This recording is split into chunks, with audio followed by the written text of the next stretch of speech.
Tight ends. You think there's a possibility the Niners keep only 2? Yeah. I mean, it's at least it's an idea because there's so much depth. And if we're being honest, the second best tight end in camp just got injured and he's out for the year. Jordan Matthews, in my opinion, at least, looked like the second best tight end in camp for the first week of practice. Yeah.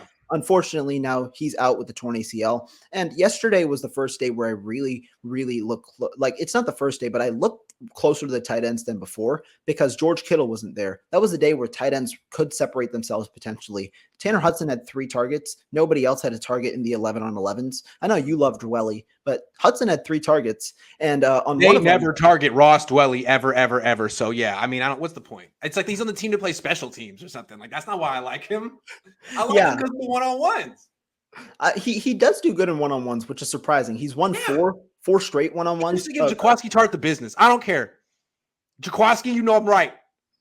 But talking about Tanner Hudson, he had a good day yesterday in 3 targets, but on the 25-yard catch, he made a really good catch over, it was either Thomas or Odom. Ball. And then he got stripped by Leon O'Neal Jr. A career ball. And then as he turns around, he just drops it. Like, oh, no, Leon O'Neal hit it. Leon O'Neal hit it out. But I'm expecting him to hold on to that ball, at least go out of bounds or something like that. Instead, so that was the thing. To me, that's a drop and a PBU. We were talking earlier on the space. I did. That's a drop. I did count that one as a drop. Yeah. All right. Yeah.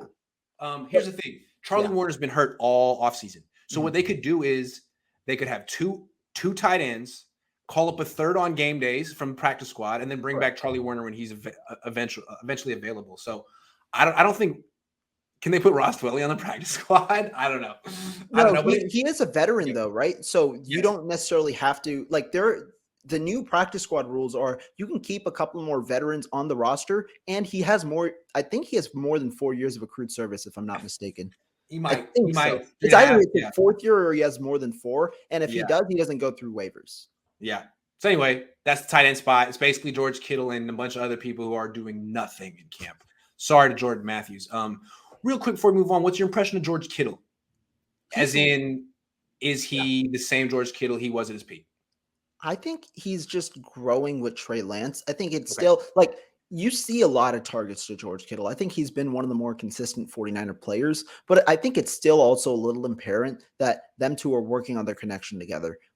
He's one of the guys, in my opinion, that is going to have to kind of adapt to the new situation. He obviously got a bunch of targets with Jimmy. That's where he got his 1,377-yard season back in 2018. But I think he's one of the guys who will have to kind of acclimate now to Trey Lance and the different style of quarterback play, because the one place where Trey Lance in a way has struggled initially is the intermediate passing. He's thrown passes behind receivers at times, intermediate wise. And so he might not target that place as much. So where you've seen George Kittle work is the deeper, like that 20-yard kind of range. Yeah. And so that's where a bunch of his catches have come from. But I don't know if that's where the 49ers are going to play him 24/7 instead of having that intermediate soft blanket range where he might not receive as many targets because that's just not Lance's game. Yeah. I mean, so many of his targets were on the dig route, which is probably the most dangerous throw to ask Lance to make right now because he could miss wildly. Yeah.